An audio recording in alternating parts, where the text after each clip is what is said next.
Hey everybody, take your seats quickly. We're going to get started. We're running a little bit tonight. Can anybody whistle loudly? Hey, BWSI, come on. Let's be quiet. Thank you. Please take your seats real quick. We're running a little bit later today. I know you guys had a little bit extended lunch break. I hope everybody's doing very well today. We are fortunate today to have a fantastic lunchtime speaker. We have Dr. Ellie Niewood.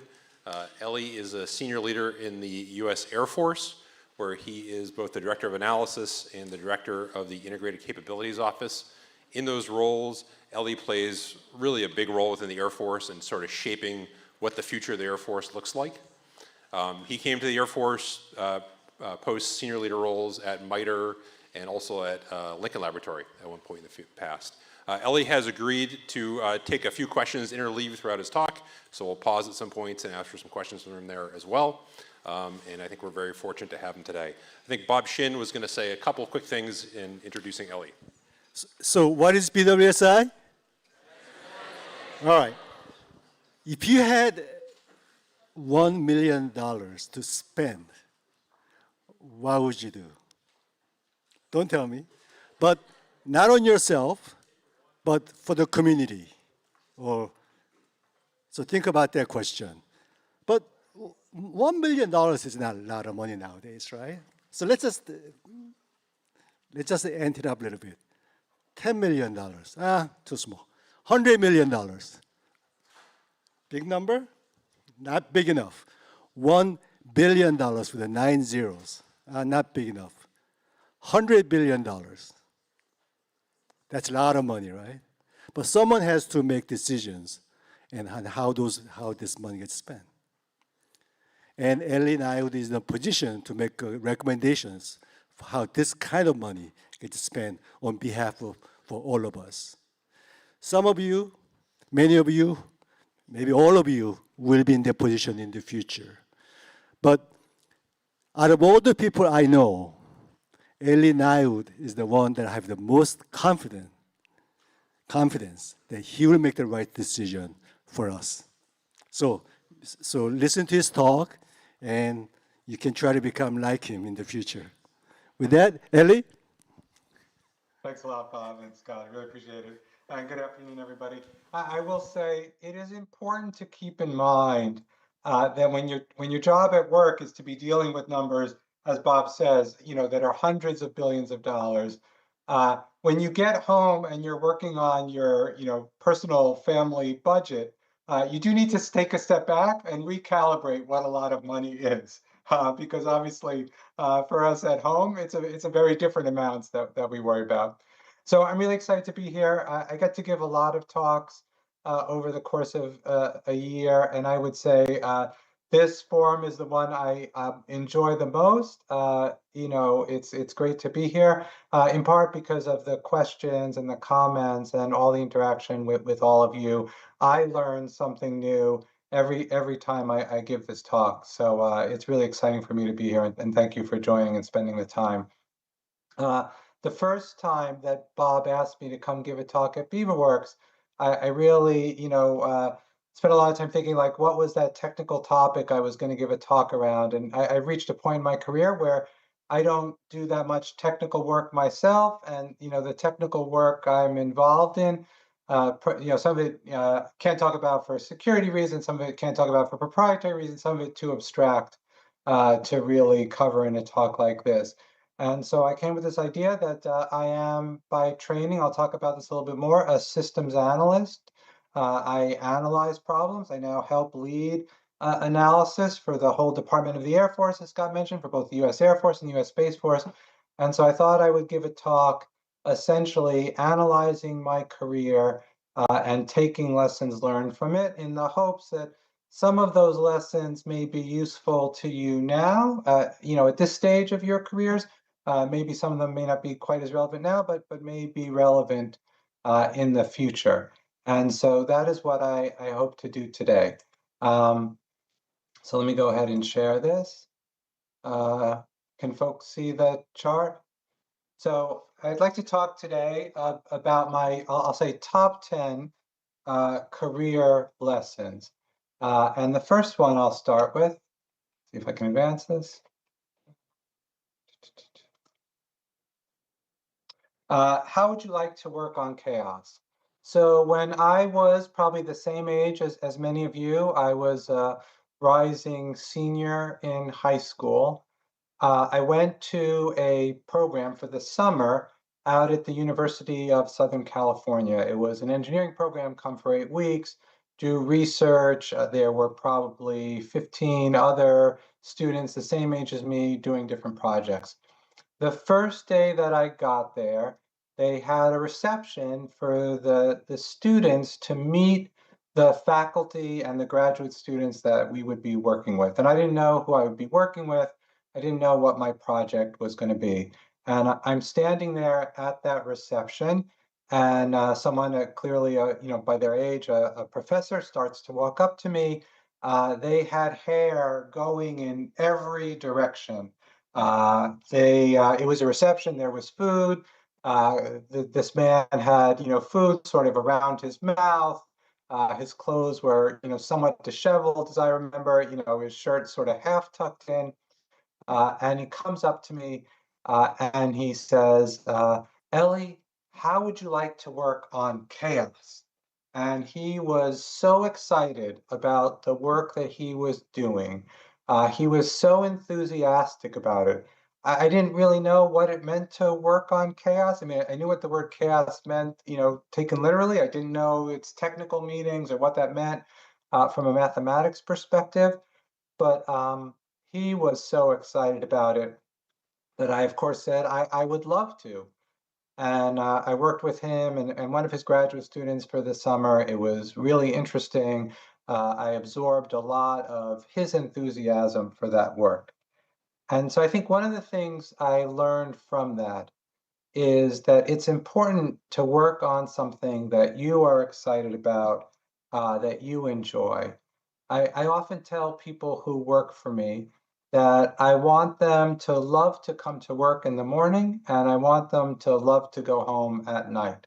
That they should be excited about their work, they should be happy outside of work, they should have fulfilling lives outside of work, but that it's important that they be doing something that they enjoy and that they can get as excited about as that professor was excited about his work on chaos.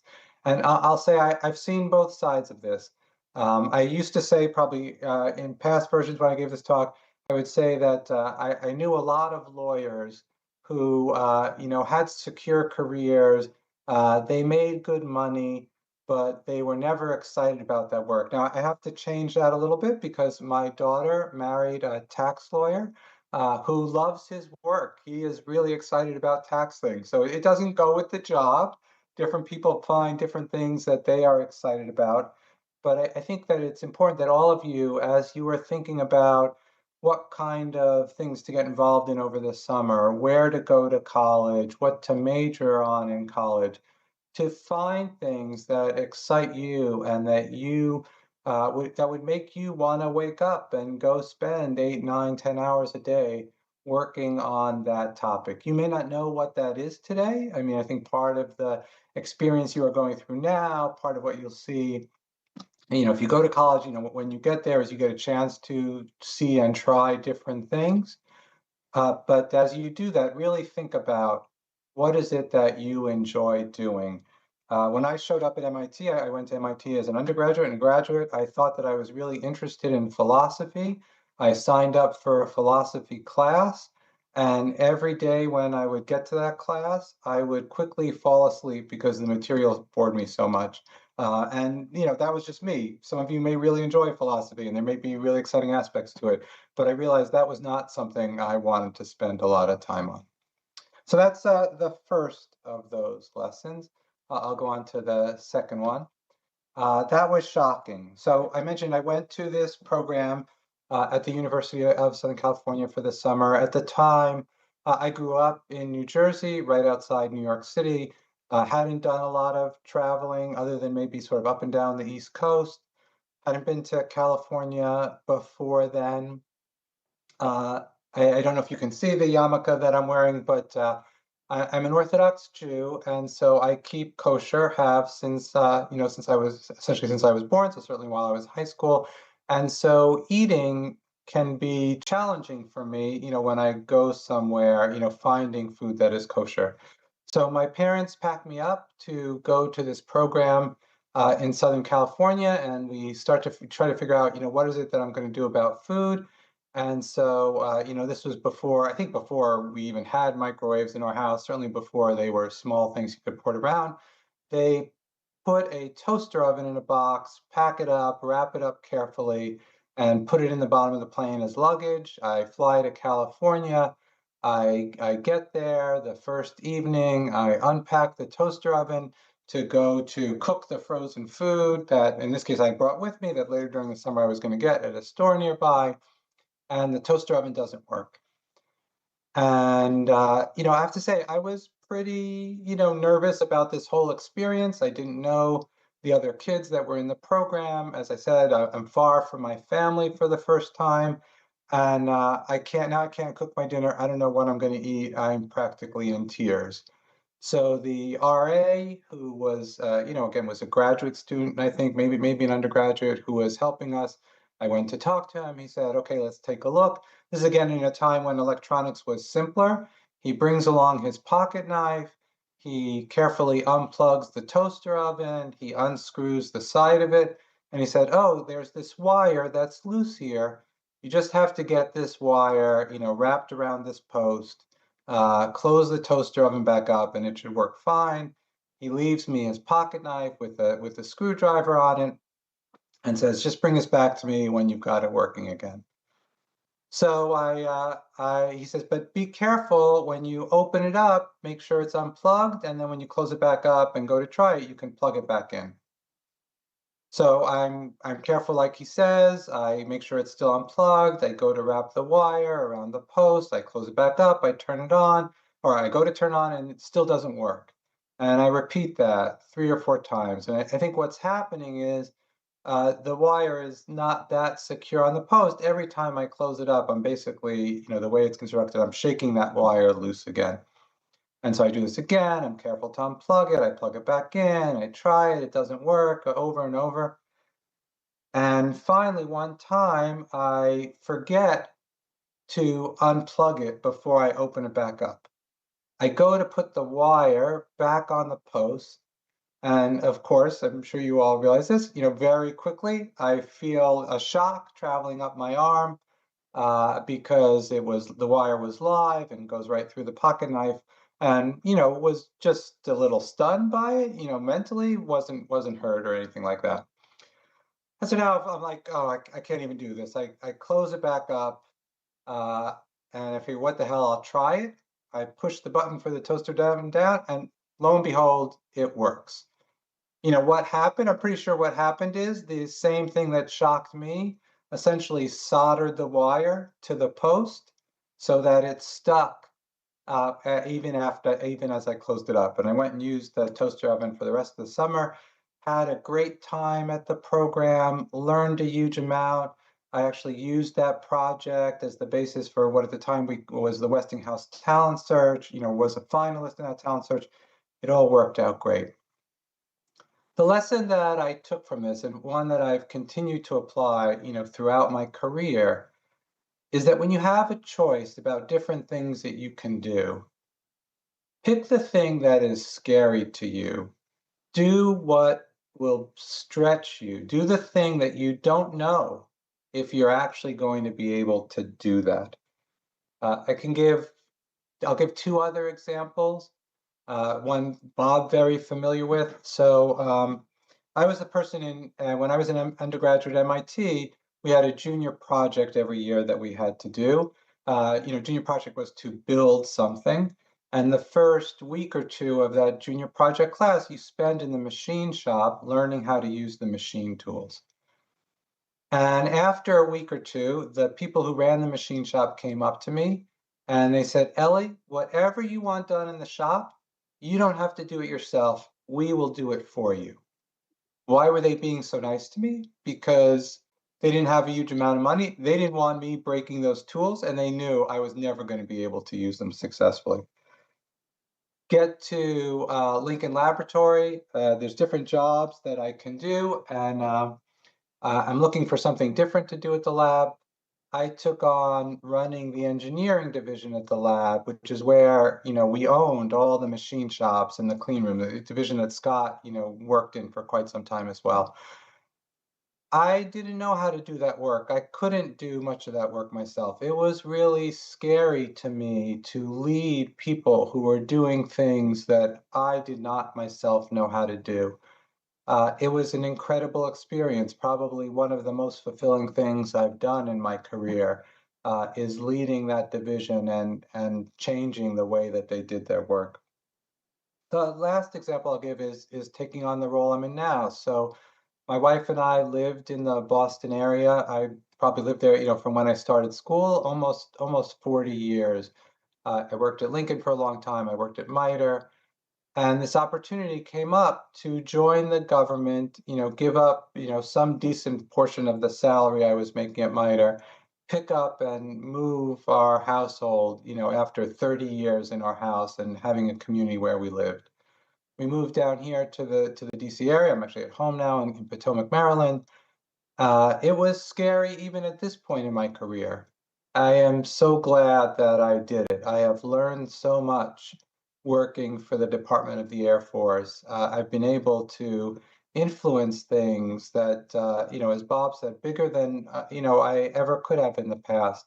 It has been incredibly rewarding to me.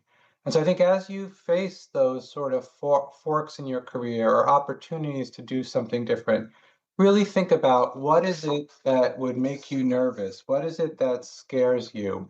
And as you make that decision, I think really, lead in that direction. Last lesson I'll go through and then I'll take a break and ask for questions. So I am a grandparent now. I actually have 5 grandchildren. Back when we only had one, it was during COVID, and so people were doing a lot of their work from home. I was doing more work from home, although most days I would end up having to go into work because of the nature of the things that we did. But some days I would work from home. And one of those times, my son and daughter-in-law and our oldest grandchild, Gwen, were visiting. She was probably about a year old at the time. And I had to take a call during the day. I was on the phone. We were having a meeting about nuclear command and control and communications, essentially how we ensure that the military and the president can talk to aircraft and missiles during nuclear war. And we think about NC3 as something that really helps deter our adversaries. If our nuclear command and control communications is strong, less incentive for an adversary to attack us. And so I'm having this meeting.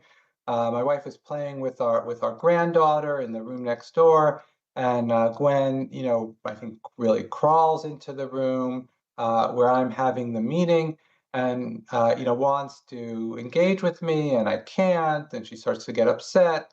And my wife says, "Don't cry, Gwen. Grandpa's keeping the world safe for democracy."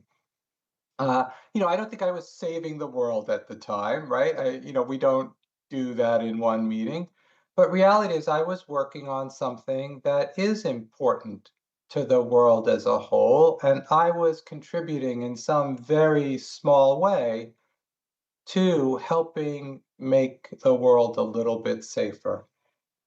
And so one of the things that, I've learned from that and learned from other things over time is work on things that you think matter and that you're not just excited about, as I talked about before, but that you care about and you think people care about. Again, I'll give an example from the other extreme. When I was in graduate school there at MIT, I studied electric propulsion for spacecraft. And the kind of electric propulsion I studied was called magnetoplasma dynamics. And MPD thrusters are a very efficient but large amount of power way to propel spacecraft already in orbit. And I went to a conference in Viareggio, Italy. The conference was at a beautiful location. I got to go to Pisa and Florence at the end of the conference, which I'd never been to before. I really enjoyed going to see them. But I'm sitting there at the conference, and it's my turn to get up and give a talk. And I know that I know as much about MPD thrusters based probably as anyone in the room where I'm giving the talk. No one is going to be able to ask me a question that I can't answer.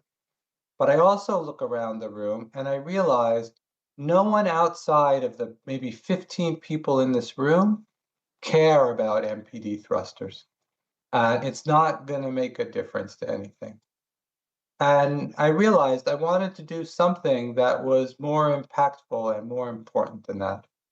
So again, the lesson I really got from that is if you can find something to work on that you believe matters and you believe will have impact, it will really help you in your career.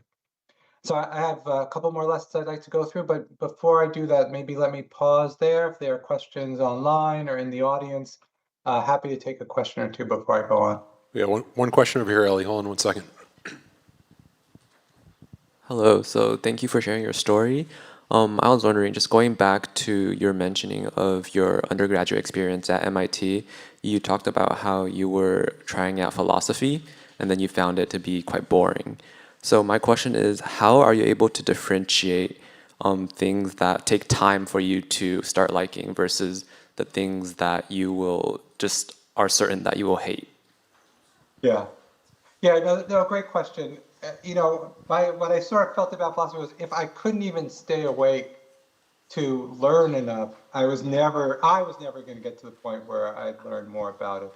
But I think it's true. Look, you have to give things time, right? Some things are not that interesting when you start them because you just don't understand them that well, or you're not that good at them yet. And as you become more comfortable with them, you will enjoy them more. It's not my own example, but give the example of my son, who actually also went to MIT, and he's a mechanical engineer now. When he was in high school, we really struggled to get him, I would say, even to do his math and his physics and science homework, let alone to enjoy it. And, spend some time with him, trying to help him with the homework, trying to get him through things. He didn't always have the best teachers, which is, I think, another thing that can influence whether or not you like something. And one point during his junior year, he looked up at us, he said, "Wow, this physics stuff is really interesting and cool." And my wife and I both looked at each other and really smiled. I think sometimes it does take time. I don't think I can tell you which is which. I think you just have to look inside yourself and decide. And that's maybe not the most helpful answer, but I think it is the right one. How about one question online? Sure. Let me see. Oh, Ananya, could you unmute yourself and ask your question? Hi. My question is, how do you find that one thing that you really want to explore? Like, is it a lot of trial and error? And is it like always set in stone? Can you still change it as your career goes on, as you get older? Yeah, I think I'll start with the second part of that. It is not set in stone, right? I mean, I think my interests have shifted over time, and the kinds of things I enjoy have definitely shifted. I think, look, it's a little harder late in your career, but again, when I was at Lincoln, people moved around Lincoln all the time. I probably, I should have probably moved more than I did when I was there, early on. But, every 2 or 3 years, go try something else. You are not making a decision that commits yourself forever. Look, if you, study liberal arts in college and then you want to go do, hard science, that's a little bit of a tougher transition. So those big groupings, you probably need to think about a little earlier. But within engineering, within hard science, I've done a lot of different things, and I've gotten to try many different things. Again, my interests have shifted over time. Great. So I know there's more questions, and I'll try and leave time at the end for some more. But let me go on, and then I'll break again. Chocolate fingerprints everywhere. So again, talked about being a systems analyst at Lincoln was my first job after graduate school. And at the time, we didn't do presentations electronically like I'm doing here. We actually used projectors, essentially a light box with a lens on top of it, and you printed your talk on plastic sheets of paper, or plastic sheets, not paper, plastic sheets that you would put on that light box, and it would project them on the screen in the front of the room. And I was going to give my first talk to our Air Force sponsor. I'm going to travel down to DC to do it. And so with these plastic sheets, you would get them printed about a week before your talk, because it took time. You had to go to the to the graphic artist's office to get them even printed. It was not a quick process. And this was my first briefing that I was going to give to our Air Force sponsors. I was pretty nervous, and I practiced that talk. I practiced it in the mornings. I practiced it in the afternoons. I practiced a couple times a day, in the week leading up to it. And I would, to practice, I would just, hold the charts on my lap, and I would flip the plastic sheets, and, all good. I've got it down pretty good. We go down to Washington, we're in the sponsor's office, put the title chart up on the projector, it projects up on the screen, and it's a little smudged on the screen. There's little, just discoloration to the picture on the screen. Put on the second chart, and you can very clearly see one of my fingerprints as it's projected up there. And like my face is in the room there, pretty big. My fingerprint is pretty big across this screen. And get to the third chart, and there's lots of brownish fingerprints across the chart. And it got a little worse as the talk went on. I would say my the government sponsor and my boss at Lincoln were very nice about it. They sort of laughed it off. I was pretty embarrassed. What had happened? Like I said, I practiced that talk in the mornings. I practiced in the afternoons. I practiced it a lot. Typically in the afternoons, I would get hungry. I'm a chocoholic. I would have some chocolate bar for snack during the afternoon. And then after I finished eating it, would practice the talk and flip the charts with my dirty fingers. I saw them, all over there. Um, I would say, the lesson I sort of took from that, other than wash my hands or be more careful and print the charts again, was, sometimes you can practice too much. Actually, recently, about 6 months ago now, we did a briefing for the Secretary of the Air Force, Dr. Troy Menck. It went very well, and so I gave that same briefing probably 10 or 15 times over the course of the month after we had briefed Secretary Menck. And what happened was, as I gave it more and more, audiences grew less and less interested. Why? Because I was just on autopilot. There was no conversation there. There was no discussion. It wasn't authentic. I was just, you could have played a recording of me. It would have been just as good. It's good to practice things. It's good to be confident that you know what you're doing. There comes a point where you've practiced too much. People want to see the authentic you. They want to have a conversation with you. They don't want to hear you spout something off to them. And so how you sort of stay fresh like that, how you stay engaging, again, something that I have learned to do better over time. Next lesson I want to talk about is what I call the 8 a.m. newspaper break. So what happened? I mentioned I joined the engineering division at Lincoln probably about 15 years into my career at Lincoln. And so I've been in another division for a long time. I'm going to go join this new division. And it had there was a man who was about to retire. They had asked him to come in and lead this division for a year to get it back on a better path. And someone warned me before I joined the division. They said, "You're going to go work for Bill. I don't think Bill gets anything done. Every time I walk by his office at 8 in the morning, he's sitting there sipping his coffee, reading his newspaper. He doesn't really work that hard. You're not going to enjoy working for him."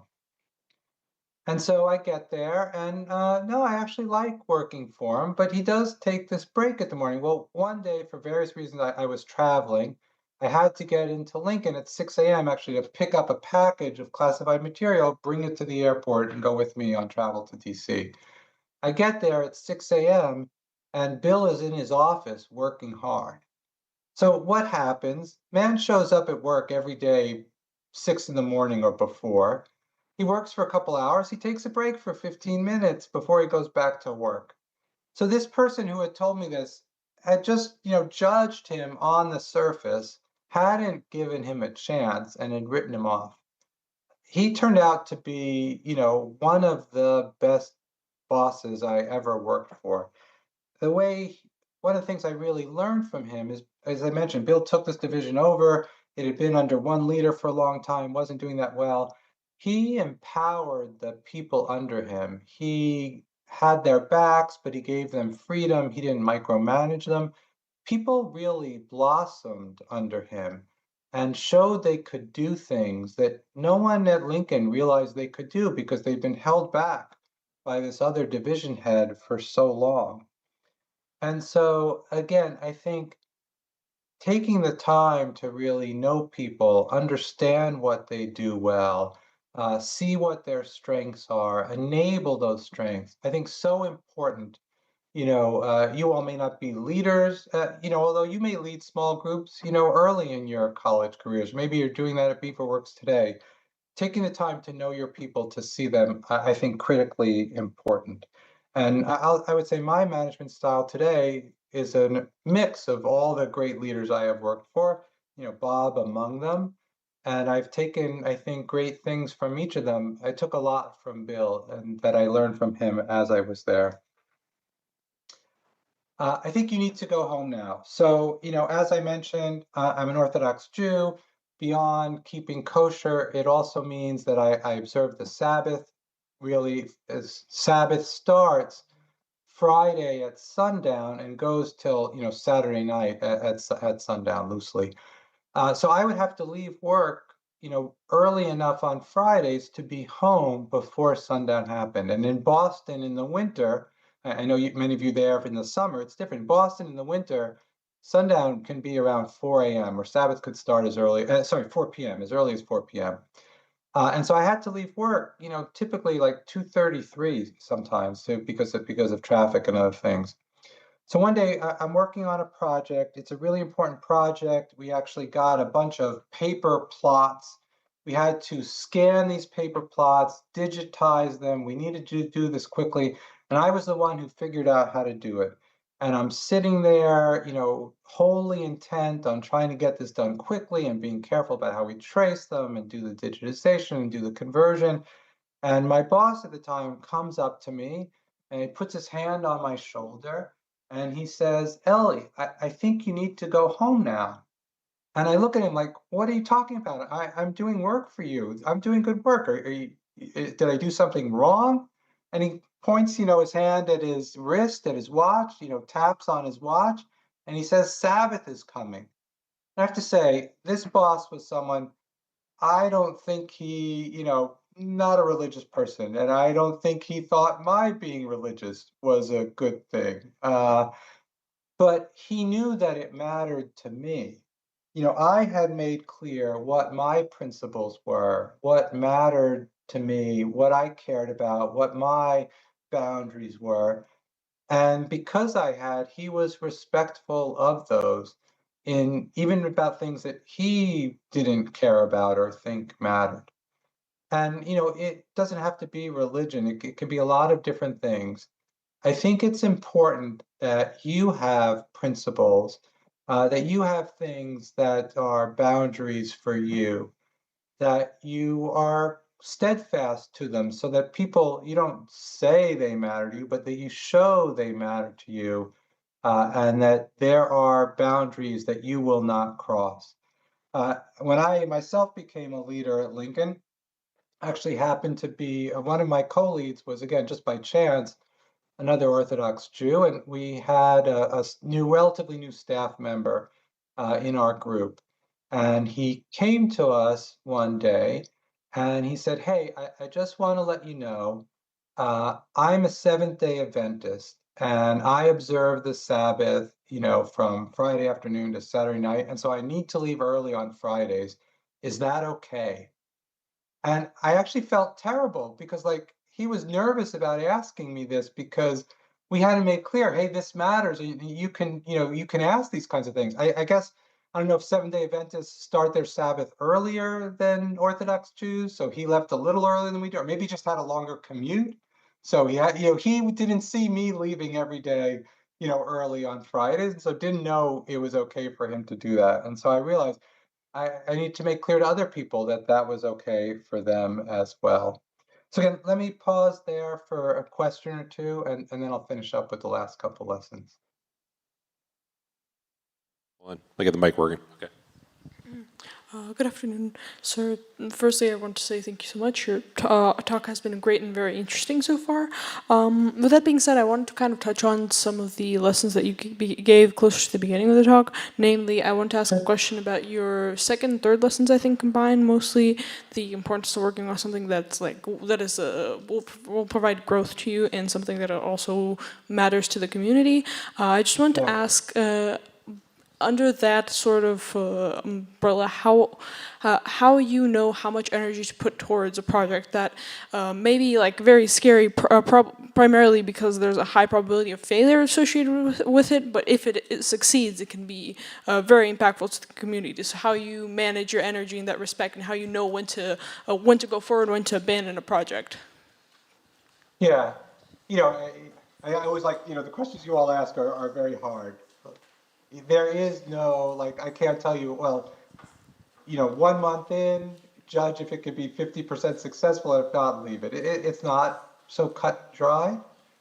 I would say take the risk, right? You do need to walk away at some point. At some point, it's not going to work, right? And I think it's important, like, look, at some point, in your heart, it's not going to work and you're not willing to give up. It is important to walk away at some point. But I would always lean toward taking the risk. High risk of failure, high probability of impact. Those are the things that make me excited to go to work and try. Hey, Ellie, can we do one more question here? Yeah, yeah. Okay, here you go. Oh, hi. So, you said that it's not good to like practice like too much, but when do you know if you've practiced like enough and more is too much? Because a lot of the times I don't practice enough and I feel really badly. Yeah. I think, and look, there's different kinds of things, right? Like, I says like when it comes to, like if you're a professional athlete, there is no practice that's too much, right? That's a different ball game, literally and figuratively. But I think when it comes to, these kind of things, what I'm talking about is when you lose the ability to be authentic, when you lose sort of that freshness of, back and forth with people, I think that's when you've practiced too much. And so, again, when it comes to speaking, I would say my rule of thumb is when I know what the next chart is going to be, but I don't know exactly what I'm going to say about it, that's when I stop. And again, I think different for different things, right? And when it becomes rote, again, for the kinds of things I'm talking about, like again, if you're a world-class musician, the whole point is to, get your playing to where you can play that piece without thinking about it. But the kinds of things we're talking about here, like the work that you do, I think you don't want it to practice so much that you're on autopilot. That's how I would judge it. Okay, let me go through the last couple lessons. I'll try and do that quickly and leave some time for some more questions at the end. I heard some news from your homeland. So look, I think that making everyone comfortable at work, whatever their race, religion, gender, sexual orientation, height, weight, age, I think that's incredibly important. There are terms that, come in and out of favor for how we describe that. I get that, but I don't worry about the terms. I think making people comfortable bringing themselves to their work is critical to everyone doing it well and achieving the goals that we set out for ourselves. At some point, I realized that I had become, secure enough in my roles, and I was senior enough that I could demonstrate that and practice that and enable other people to be more comfortable in what they were and what they do. And I could show that, diversity was important to me. And, again, and not treating people differently for things that didn't matter to the work was important to me. You all are at a very different stage in your career and where you are. I would say, so there I am. I'm a senior leader at MITRE. You know, I wouldn't say I can say what I want, but I don't have to worry about you know, my position or my role. And someone who worked for me, you know, came up to me one day and said something. I heard some news about your homeland. I hope you're okay. And I looked at them funny. I was born in the US. I grew up here. My parents were born in the United States. This is my homeland. What news did they hear about my homeland they hadn't heard about theirs?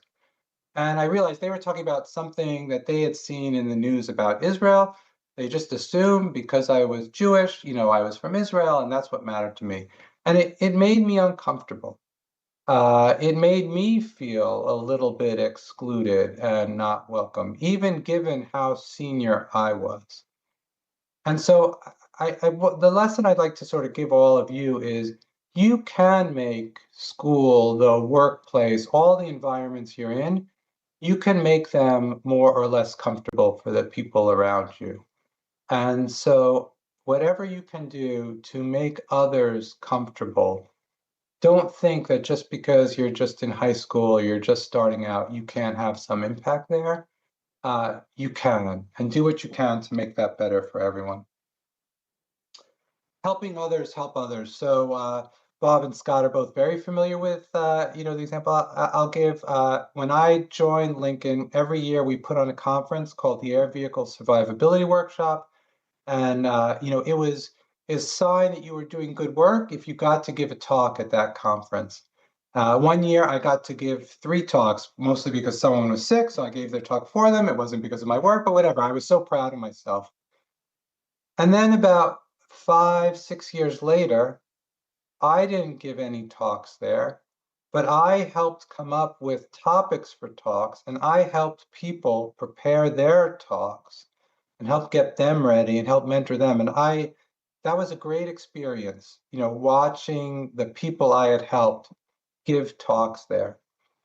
About 15 years later, I wasn't even working at Lincoln anymore. I went back and I went to that conference, and a woman who I had mentored and helped her prepare her briefings was the one sitting where I had sat 15 years ago, now watching other people who she had helped get there. And I realized even better than helping others is helping others help others. I watched her, and it was a great feeling for me. I was proud. Uh, I felt like I had had impact because now I'll say my lever arm, for those of you, you know, who understand that term, was even larger. You know, it was more than just the people I could help myself. I could help 10 people, help 10 people. And that was a great feeling. The last of the top 10 that I will give is what I'll call Rule 15, right? So that you'll count, there aren't 10 things here. I read a book by the directors of the movie Airplane. If you haven't watched the movie Airplane, one day, it's an old movie, you should watch it, enjoy it. It's essentially a spoof of disaster movies. And the directors of Airplane, their Rule 15 was what they call there are no rules. That was their rule. And they also called it Mrs. Zubatsky's Law because one time they came home, the fire department was pulling up across the street from their house. Mrs. Zubatsky was on her porch yelling at the firemen, don't worry about the ladder, just point the hose here. She was telling them what to do. And they realized from that, look, you may not be the expert. There may be people more senior than you, have more experience than you. They may have rules and laws. If you think you know better, you should listen, you should be careful, but sometimes you do. Sometimes you got to say, forget about the rules, forget about somebody else's lessons learned. Here's what I think makes sense. I'm going to trust my gut. I'm going to go for it. Look, this is a huge problem in government. Every day I'm trying to get people to stop worrying about how it was done in the past, stop worrying about some procedure somewhere, and do what makes sense. So, you know, these other 8 were my lessons learned. They worked for me. You should think about them. They might work for you, but find what really works for you. And with that, I'll stop there. Happy to take questions as we have time. That was great, Ellie. Really, really appreciate it.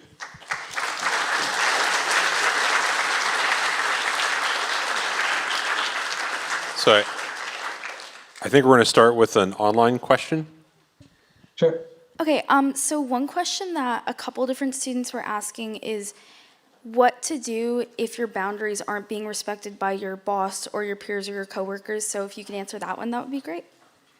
Yeah. My wife taught me something. She said, people don't leave bad jobs, people leave bad bosses.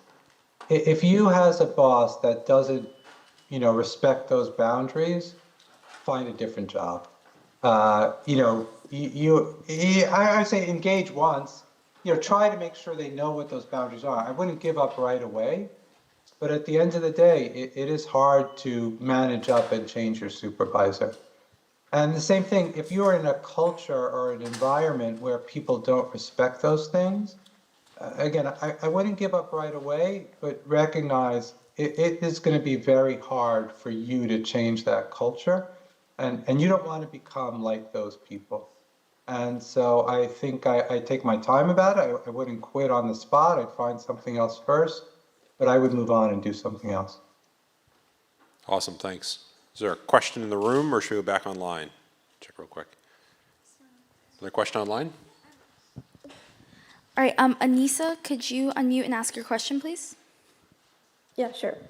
Thank you for sharing your career lessons. And my question is, how do you tell the difference between a career decision that feels uncomfortable because it's helping you grow and pushing you out of your comfort zone, and one that's simply the wrong path? Yeah. I will say one of the things I often do, and it's hard, it doesn't always work, is I just imagine that the decision has been made. And I try and put myself in a frame of mind where okay, I'm pretending I decided this, and tomorrow's my first day in this new job. Am I nervous or am I upset? And if I'm nervous, that's okay. If I'm upset, maybe that was the wrong choice. Awesome. I think we have a question in the room over here. First of all, thank you so much for the seminar you've given us. I think these are all important rules that we should all live by. Earlier in your seminar, you discussed working on things you love and also working on things that you think are important. How do you find the right balance between the two? Yeah. Look, it's not easy to find both. I feel lucky, to have found both. I think, again, you all have long careers in front of you. You will work on different things. And so I think you're not always going to find both of those at once, but you'll do different things. Sometimes you'll lean more towards one. I really like to do this. I'm really excited about it. I get it's not going to change the world. Maybe it's more commercial, but I'll be really excited about it. And then the next thing you do, you take what you learn from there. Now you're like, oh, if I extend this a little bit, now I really do have a chance to go make a difference. It's going to be a little bit more of a slog, but I'll get more out of it. So, you're optimizing those two things all the time, right? You may have two choices, one a little more of one a little more of the other. Again, like I answered the previous question, see what feels right to you. I think we have time for one more question, and we're going to go online for that question. Jay, could you unmute yourself and ask your question? Hello, thank you so much for your presentation. I loved how you attached like a story for every single one of your lessons. But my question was, if you were in our shoes right now, or maybe like when we're in college, what is one like single best investment of our time that you would recommend us to put our time into? Yeah, I would say I think it's finding projects to work on, whether as an intern during the year, over the summer, those experiences, classroom experiences are great. But when you go do a research project for a faculty member, when you find a good company to work for over the summer, those experiences that I had as an undergraduate were the most important to me, and really both prepared me for things, as well as really opened the door and helped me understand, what was out there. That's great. Let's thank Ellie one more time for her talk, and then I believe we have a short presentation from some of our quantum software students. I apologize if I get the names not quite right. Ananya and Danialdo. I don't know if you could unmute. Hi. Hello.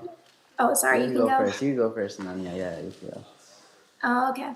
Hi, I'm Ananya Budd from Quantum Software Development. I loved your anecdotes from when you were our age and how that connected to lessons you learned throughout your career. That really made it more inspiring overall.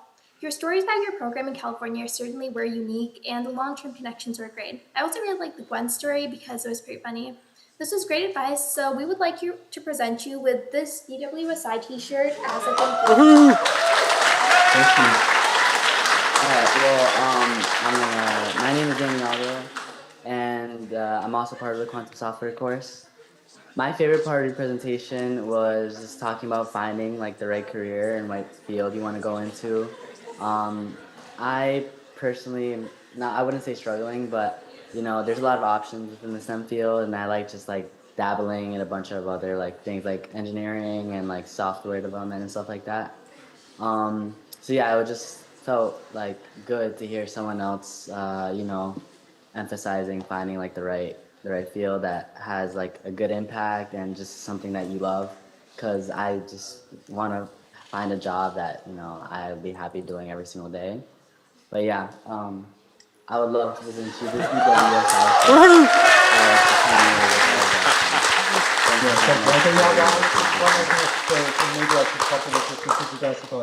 Don't stress too much over these decisions. You will make lots of decisions over the course of your career, all of you. And look, they may or may not be the right ones. They are all recoverable, or almost all are recoverable, and you'll be surprised where some of them lead you. So yeah, put some thought into it, take some time, but don't lose too much sleep. Awesome. Thank you, Ellie. This is great. Really appreciate it. Thanks, everybody. Really Thank you. enjoyed it. I think there's no announcements today. There will be a seminar tomorrow. Thank you. We're good? What's that? Thank you. I can't. There is a seminar tomorrow. Yeah, I said that. Yeah, I said that. That's what I said. Okay. All right, virtual students, you can sign off. Thank you, guys. Thank you.